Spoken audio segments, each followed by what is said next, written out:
Counting में 22 से बताया, तो ऐसे कुछ टेक्निकल चीजें पकड़ने की कोशिश करेगा ताकि इसका जरिए मेल बनाने की मौका हो। देखिए, ये जो इलेक्शन को लेकर महाराष्ट्र में बेचैनी है, ये अकेले नांदेड़ दक्षिण या एक जिले में नहीं है, ये पूरे महाराष्ट्र में है। और इसको लेकर कल रात में ही एक प्राइमरी डिस्कशन पार्टी लेवल पे शुरू हुआ है और हमको लगता है कि यकीनन अली जनाब प्रकाश अंबेडकर साहब की क़यादत में वंचित बहुजन आघाड़ी कोई ठोस निर्णय लेने के बारे में विचार कर रही है। तो अभी शायद कल ही एक मीटिंग का आयोजन होगा या डिक्लेरेशन होगा, कोई मीटिंग कॉल पार्टी की तरफ से अगर होने वाली है तो उस मीटिंग में पहले एजेंडा पर यही टॉपिक रहेगा कि ये जो चुनाव है इसके अंदर घोटाले क्या हुए। अब हमारे खुद के बूथ के ऊपर हमारा जो राइटिंग में ऑब्जेक्शन रहा है कि आप मुझे बताइए, मोदी सरकार ने खोजी होगी कि अंधेरे में भी बैटरी चार्ज होती, तो वो टेक्नोलॉजी हमको दे दो भाई, हमारे मोबाइलों में लगा लेंगे, हम चार्जर का झंझट खत्म हो जाएगा। ऐसी क्या बात थी कि 99% बैटरी रह कैसे सकती है काउंटिंग के वक्त तक। तो ऐसे बहुत सवालात है, बहुत सारे धांधलियां हैं कुल वोटिंग का, और कई जगह मशीन के नंबर मैच नहीं हुए। जो 17C पे मशीन नंबर आया, बूथ खुलते वक्त नंबर मैच नहीं हुए, उसको भी लेकर ऑब्जेक्शन डाले गए। फिर उसमें बताया गया कि नहीं वो लिखने में गड़बड़ हुई होगी, ऐसा हुआ होगा। पोस्टल बैलेट को लेकर एक वोट हमारे नजरों में जब आया कि हमको गिरा हुआ पोस्टल बैलेट का वोट, इसलिए वो अधिकारी इनवैलिड में डाल रहे थे क्योंकि वो वोट वो कह रहे थे कि उस पर वोटर का साइन नहीं है। तो ये पोस्टल बैलेट लेकर गया कौन? प्रशासन का आदमी। प्रशासन का आदमी जब पोस्टल बैलेट लेकर गया तो उनका काम है पहले ट्रेन करने का पोस्टल वोट देने वाले को कि आपको यहाँ पर इनमें से एक को टिक करनी है और आपको यहाँ पे साइन करनी है, या पहले साइन ले लेंगे और फिर बोल देंगे जाओ अंदर किसी एक को टिक करके ला कर दो। लेकिन ये ट्रेनिंग देने का काम और साइन करवाने का काम प्रशासन का होता है ना, तो प्रशासन साइन नहीं है बोलकर उसको इनवैलिड कैसे कर सकता है? उस पर भी हमने ऑब्जेक्शन डाला। और कल एक धांधली, अब वो हमने राइटिंग में नहीं दी है, लेकिन इनवैलिड वोट बोलने के बाद वो किसी खास डब्बे में जा रहा था। हमारे प्रतिनिधि जागरूक थे, उन्होंने बोले कौन से डब्बे में डाला आपने, कौन से डब्बे में डाला आपने? इनवैलिड बोला ना, फिर इनवैलिड के डब्बे में डालो उसको। तो इस तरीके के भी काम, तो फिर तब हमने उसको राइटिंग में देना चाहा, उनका कहने कि नहीं वो डालते वक्त गलती से एक खाना बाजू हो सकता है, निशाना चूक सकता है, तो हमने भी उसको ह्यूमन एरर बोलकर इंसानियत में लिया। नहीं तो अगर ऐसी गलती दोबारा हमको वहां नजर आती तो हम और स्ट्रॉन्ग ऑब्जेक्शन लेने वाले थे। वोट के बदले देखिए, बहुत ज्यादा नुकसान। मैंने आपको कहा कि मैं अकेला वाहिद मुस्लिम कैंडिडेट था जो महाराष्ट्र में सबसे पहले डिक्लेयर हुआ था, और उसके बावजूद नांदेड़ में इतना मेहनत काम करने के बाद आम आवाम तक सबसे ज्यादा पहुंचा हुआ कैंडिडेट मैं हूं। सबसे ज्यादा गली और दरवाजों पे गए वाला कैंडिडेट मैं हूं, क्योंकि मेरी कैंपेनिंग 2 साल से डोर टू डोर चालू थी, गली मोहल्लों में चालू थी, छोटे छोटे ग्रुप मीटिंग चालू थे। बावजूद उसके हमारा वोट टर्न कैसे हो सकता है? ये वोट के बदले नोट के बदले ही हुआ और प्रेशर बनाकर हुआ। और ये सीधी सीधी कांग्रेस की कॉन्स्पिरेसी थी कि उत्तर से मुस्लिम कैंडिडेट नहीं रहते थे, दक्षिण से खड़ा करके मुस्लिम समाज को ये दिशा भूल कर दी गई कि आपके थाली में एक इडली है एक वड़ा है, ये दोनों के चक्कर में भूखे रहोगे, तुम पोहे खाओ। अरे भाई, 2 में से कोई एक खाएंगे ना, 2 में से एक खाएंगे। वो उसकी क्लैरिटी के लिए इशारा भी दिया गया, लेकिन बावजूद उसके ये कंफ्यूजन बनाने के लिए ही एक पर्याय दिया गया, ये दोनों में निकलती है। और आखिरी में उसको पैसों की जोड़ दी गई, कंफ्यूजन के साथ पैसों की जोड़ दी गई। और कुछ जगह पे ये बोला गया, कुछ वोटर ऐसा था मुस्लिम समाज का जिनको लोकसभा में कांग्रेस को वोट देना था और वो वंचित को देना चाह रहे, उनको ये बोला गया तुम एक ही सिंबल नहीं दोगे तो तुम्हारा वोट वेस्ट हो जाता। ये भी कांग्रेस की तरफ से दिशा भूल की गई कि आपको दोनों पंजे दबाने पड़ेंगे, नहीं तो तुम्हारा वोट वेस्ट होता। ये भी एक साजिश का हिस्सा है, लोगों को दिशा भूल है। वोटर को राइट है किस मशीन पे कौन सी सिंबल को देना है, तुम वोटर के राइट को दिशा भूल नहीं कर सकते।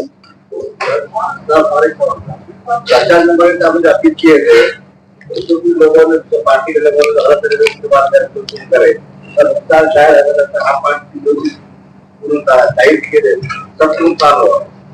नहीं, हम ऐसा नहीं मानते हैं। मुझे लगता है कि हजरत मौलाना सज्जाद नोमानी ने आदेश और फतवा नहीं दिया था। उन्होंने कहा था कि मैं कुछ कैंडिडेट को रिकमेंड कर रहा हूं अपने उनकी काबिलियत के, उनको रहने वाले जन आधार के दम पर, किसके पीछे पब्लिक का रुझान है, कौन सा ऐसा कैंडिडेट है जो बीजेपी को हराने के लिए कारगर साबित हो सकता है। मैं यकीन के साथ कहता हूं इन आंकड़ों को बिना तफसील में जांचे, हम कल काउंटिंग के वक्त ही हमने जो नोटिंग किए हैं, कम से कम 26,000 से जायद मुस्लिम वोट कांग्रेस की तरफ टर्न हुआ है, कम से कम। और ऐसा ही बड़ी तादाद में हमारे दिगर पिछड़े तबकात का भी वोट टर्न हुआ है। तो पिछड़े तबकात और दिगर पिछड़े तबकात के वोट को भी पैसे के दम पर यही पैटर्न से किया गया। तो 40,000 वोट ऐसा जो हम गेन कर चुके थे, जिनको कन्विंस कर चुके थे, ऐसा हमारा दोनों तीनों समाज के मिलाकर 40,000 वोटों को खास तौर से तोड़ा गया है पैसे के दम पर। क्या लोग रास्ते पे आने तैयार है क्या? लोग इस एहतजाज को, आंदोलन को सपोर्ट करने तैयार है क्या? तो हम लड़ेंगे, हम आगे आएंगे। नांदेड़ दक्षिण से हमारे कार्यकर्ताओं की सुबह से फोन है हमको कि सर ये घोटाला है, इसके खिलाफ अपने को उतरना है। यही अगर पूरे विधानसभा के लोगों की होगी तो यकीनन हम अपने पार्टी के राष्ट्रीय नेता अली जनाब प्रकाश अंबेडकर साहब को इसरार करेंगे कि सर इस पे अपने को भूमि। वही अकेले शख्स है जिन्होंने 2004 के बाद में ईवीएम बैन करो बोलकर केस डाला हुआ है। वही शख्स है जिन्होंने 2019 के लोकसभा में 17C के आंकड़ों में और ईवीएम के आंकड़ों की रिजल्ट की तफावत को ध्यान में रखकर हाई कोर्ट तक केस लड़ा हुआ है। और अभी अभी इलेक्शन के मुंह तक भी कोर्ट ने गलतियों को माना, लेकिन फिर भी कहा कि हमारे अधिकार क्षेत्र में नहीं है नेशनल इलेक्शन कमीशन को देना। अब उसको लेकर पार्लियामेंट में ही आवाज उठाई जानी चाहिए, ऐसा उनका कहना है। पार्लियामेंट में उसको आवाज उठाने के लिए अपने प्रतिनिधि चाहिए। जनता को मैं आपको एक बात बताना चाहता हूं, नांदेड़ में वैकल्पिक राजनीति के लिए जो खड़े हैं, आप मुझे बताइए कि अभी जो एमआईएम पार्टी की 2014 की चुनाव थी, दक्षिण से 34,000 चिल्लर वोट लिए थे उन्होंने। 2019 में 20,000 रुपये आए, 2024 में 15,000 रुपये आए। यानी वैकल्पिक राजनीति के लिए समाज हमको स्वीकार रहा है, हमारा वोट बढ़ रहा है ना, उनका घटा हमारा बढ़ा है।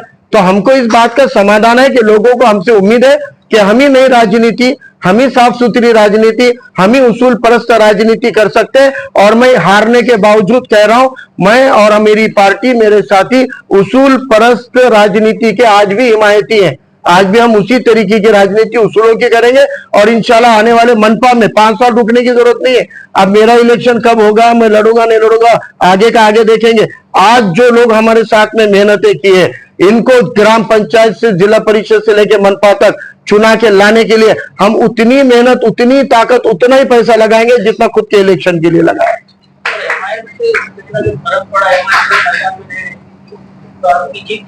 ऐसा लोगों का हार के बाद कहना है। जो काम कांग्रेस कर रही वही काम मैंने आपके सवाल के जवाब में करना चाहिए, ऐसा मुझे जरूरी नहीं लगता। मैं किसी पार्टी को तनकीद करने से नहीं, मेरी पार्टी की खूबी बयान करने से बड़ा बनूंगा, किसी को छोटा बोलने से नहीं बनूंगा। आवाम तय कर रही है। आवाम देखिए, आवाम बहुत होशियार होती है। आवाम को सब देखा है, कौन क्यों क्या कैसे, ठीक है ना। वो मुस्तहिक गरीब तबका है जिनको तुमने उनकी मजबूरियों का फायदा उठाया है और वो फायदा उठाते हुए रोकने में हम कम पड़े, हम बोल रहे हैं, हम कबूल कर रहे हैं, हम उनके दमदाटी को, उनके पैसों को बांटने से रोकने में कम पड़े। हमको भी हमारे मास पावर बढ़ाना पड़ेगा ना, हमको भी अपना मसल पावर बढ़ाना पड़ेगा। जब नुमाइंदगी नहीं हो तो हम तुमको भी वोट करके चुन के लाने के बाद तुम हमारी नुमाइंदगी करते भी नहीं हो, आज हमारे मसले पे मुंह खोलते नहीं हो, हमारे मसाइल पे आप आवाज उठाते नहीं हो। कौन से इशू के ऊपर उन्होंने सभागृह में आवाज उठाया? मैं आपको बोलता हूं, पहले 5 साल एमएलए रहते हुए अंबरडे ने एनआरसी पे कभी मुंह खोला है क्या? लॉकडाउन के ऊपर कभी मुंह खोला है क्या? बेड नहीं मिल रहे थे, ऑक्सीजन नहीं मिल रहे थे, कोविड पे कोई मुंह खोला है क्या? कोई भी इशू को ले लो आप, जब मुस्लिम बच्चों को टारगेट किया जा रहा था, जब बौद्ध हमारे भाई को भीम जयंती मनाने को लेकर मार दिया गया था, जब कहां मुंह खोला उन्होंने? उनको विजिट देने के लिए 1.5 महीना निकल गया, विजिट देने को आने के लिए। तो मेरा ये कहना है कि जो चुनकर आके भी हमारे सवाल नहीं उठा रहे, उनको भी अल्टरनेट हमको देना पड़ेगा। इसलिए हम बीजेपी और कांग्रेस दोनों के विकल्प को बनाना चाहते हैं। हमको लगता है कि बौद्ध, मुस्लिम, आदिवासी और छोटे छोटे ओबीसी की खुद की इशू के ऊपर कोई आवाज नहीं उठाता है, लेकिन वंचित बहुजन आघाड़ी उनके रास्तों के जब लड़ाई लड़ती है तो असेंबली में भी उनकी भूमिका को और नुमाइंदगी को करेगी। सर, आप तनकीद नहीं कर रहे हो, उनको इल्जाम तराशी भी नहीं कर रहे, खुबियां बयान कर रहे, लेकिन वो गुलाम कर रहे कि इनकी हार जो हुई वो वंचित की वजह से हुई। उत्तर में वही कहा जा रहा है, दक्षिण में वही कहा जा रहा है। मैं आपको वही कह रहा हूं कि कोई मुझ पे कीचड़ फेंकता है तो मैंने उस कीचड़ से खुद को बचाना है या फिर पलट के उसके ऊपर भी कीचड़ फेंकना है, ये मैं तय करूंगा। और मैं कीचड़ फेंकने की राजनीति करना नहीं चाह रहा, फिलहाल अभी तो नहीं। मैं आपको ये कह रहा हूं कि ये प्रेस कॉन्फ्रेंस के बाद हमारा माइक्रोस्कोपिक स्टडी 3-4 दिन में हो जाएगा और हम कार्यकर्ताओं का एक 30 तारीख के आजू बाजू 1-2 तारीख को या उससे आगे पीछे हम एक कार्यकर्ताओं का चिंतन बैठक लेने वाले हैं। उस दिन हम एक प्रेस भी लेने वाले हैं। उस प्रेस में 8 दिन में जो भी तनकीदें आएगी उसको हम जबरदस्त तरीके से जवाब जरूर देंगे। देखो जरूरत ही इसलिए हमने लिए भी थे ना, और जो खुद हो के चले गए छोड़कर, उनके पीछे तो नहीं जा सकते, उनका काम है, उनको फायदे हो रहे कि नुकसान हो रहे उन्होंने भी सोचना चाहिए ना। तो मुझे लगता है कि जो पार्टियां एक विचार से वैकल्पिक राजनीति करती है वो साथ आए, आवाम की इच्छा है, लेकिन वो आती नहीं है।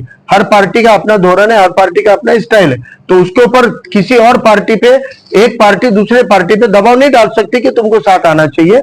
इसलिए वो पार्टी की आजादी है, वो आए तो हम लेने को तैयार है कोई भी पार्टी को, लेकिन जो हमको छोड़ कर गए उनके पीछे हम नहीं जाएंगे ना, वो उनको आना पड़ेगा। अब सवाल वही आता फिर तोड़े क्यों थे तुमने? फायदा हो रहा था, चुन के आ रहे थे, तुम खुद चुन के आ गए थे। 40 साल में पहली बार कोई मुस्लिम एमपी औरंगाबाद में आया था, तो आप छोड़ के क्यों गए? कामयाब फार्मूला था ना, 8 ही दे रहे 10 ही दे रहे, ठीक है 8 देते तो 8 के 8 चुन के आते थे। तुमने 8 नहीं लेके 22 लगाए, 22 में से कितने लाए? 2 ही लाए। तो मेरा कहना है कि भाई तुम्हारे भी आकलन तुम करो ना, तुम्हारी भी गलतियां हुई है, तुम सारी गलतियों का दोष वंचित पे डाल के अगर अपने आप को साफ रख रहे हो तो जनता तुमको भी तो घर बिठा रही है। यशपाल बिंगे कैंडिडेट थे वो लोकसभा 19, तब नांदेड़ दक्षिण में हमको 28,500 वोट मिले थे एमआईएम को साथ लेकर। आज एमआईएम को साथ नहीं लेकर भी हम 34,000 तक गए हैं। कोशिशें बढ़ानी पड़ेगी और हमारे नगर सेवक जब आएंगे चुनकर, मैं ये दावे के साथ कहता हूं हमारी ये जो 5 साल की मेहनतें हैं, जो और 5 साल हम कर रहे हैं, ये 5 महीने कर रहे हैं, इन 5 महीनों में हमारे मेहनतों का फल मिलेगा। हमारी ताकत से नगर सेवक चुनकर आएंगे और अच्छे किरदार के आएंगे, समाज का काम करने वाले, उसूल परस्त सियासत करने वाले अच्छे नगर सेवक हम ताकत से चुन के लाएंगे तो हमको एक ताकत मिलेगी। वो यंत्रणा आने वाले फिर बंबई दिल्ली गली सब हम जीतेंगे। ये फडणवीस की और बीजेपी की लाड़की बहन ईवीएम मशीन है, वो बहन ने साथ दिया उनको, आप उसकी कदर नहीं करते हो। और एक बात आखिरी सुन लीजिए, बाला साहब तो पॉलिटिकल लीडर है, पॉलिटिकल लीडर पे तनकीदें होती रहेगी, लेकिन आपकी मिली क़यादत, कौमी क़यादत, दीनी क़यादत है, जिसको पूरे मुल्क के उलेमा अपना कायद मानते, उसको आपने अपने सियासी मफाद के लिए ट्रोल किया कि नहीं किया?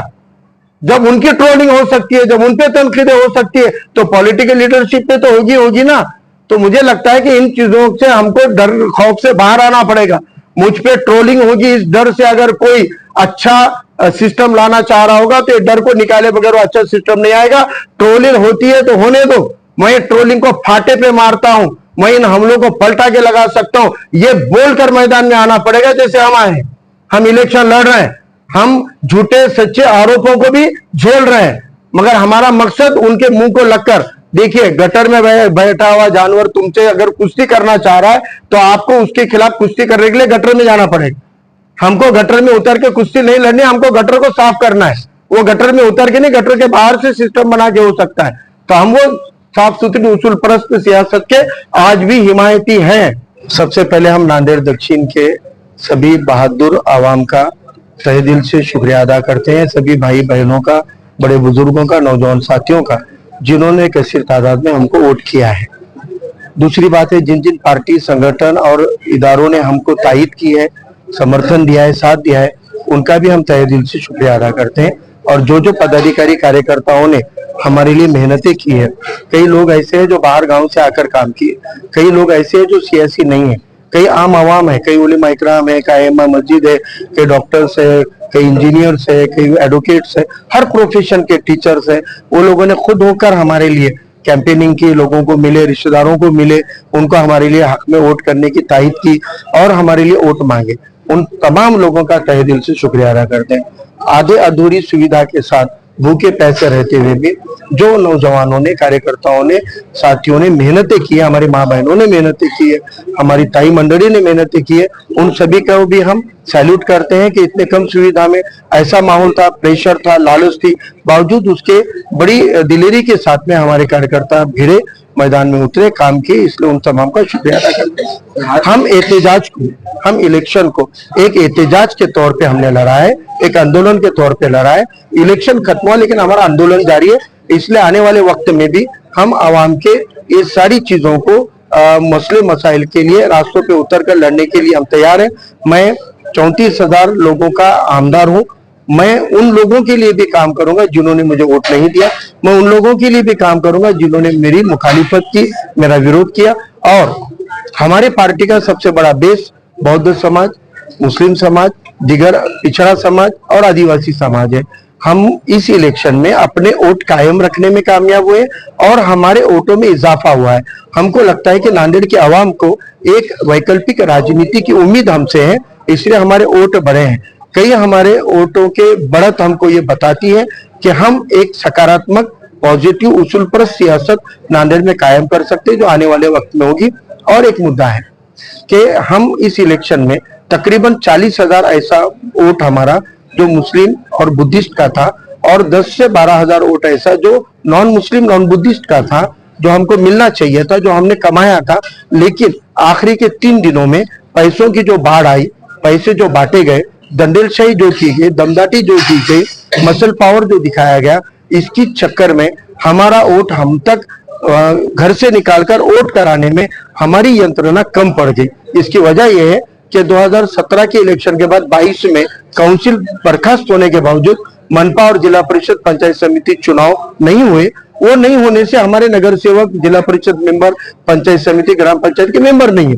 लेकिन अब ये 6 महीने में, आने वाले 6 महीने में ये सारे चुनाव होने वाले हैं और इन चुनावों में हम बड़ी ताकत से अपने नगर सेवक चुन के लाएंगे और बहादुर लड़ने वाले और अच्छे उसूल पर सियासत वाले नगर सेवक चुन के लाएंगे जो आवाम के हक में काम भी करेंगे और ऐसी गंदी राजनीति को रोकने का काम भी करेंगे।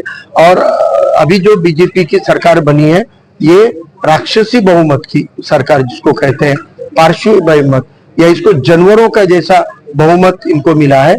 इस बल पर ये महाराष्ट्र का माहौल खराब न कर दे, ये फिक्र आज आवाम में है। हम आवाम को एतमाद दिलाना चाहते हैं, हम अपने वोटरों को एतमाद दिलाना चाहते हैं, हम अपने कार्यकर्ताओं को एतमाद दिलाना चाहते हैं।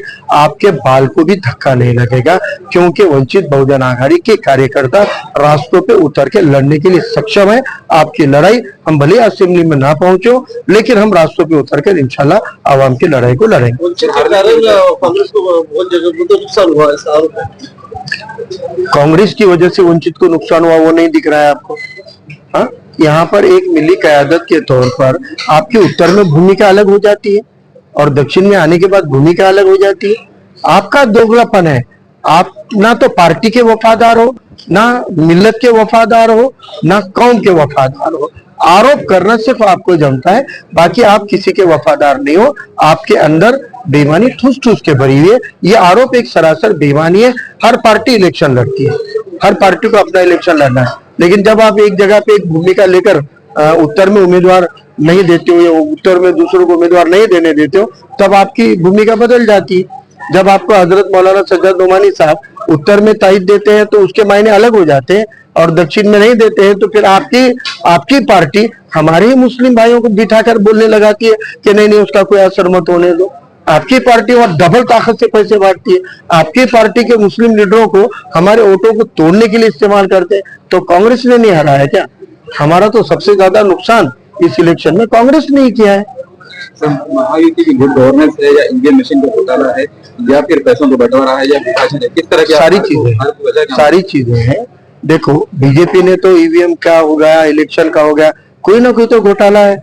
आप बोलिए मुझे इलेक्शन खत्म होने के बाद रात में इलेक्शन कमीशन के वेबसाइट पे आता है कि नांदेड़ दक्षिण में 58 पॉइंट समथिंग वोट गिरे हैं और हम सो के उठने तक हमको पता चलता है कि नहीं 63.94% वोट गिरे हैं।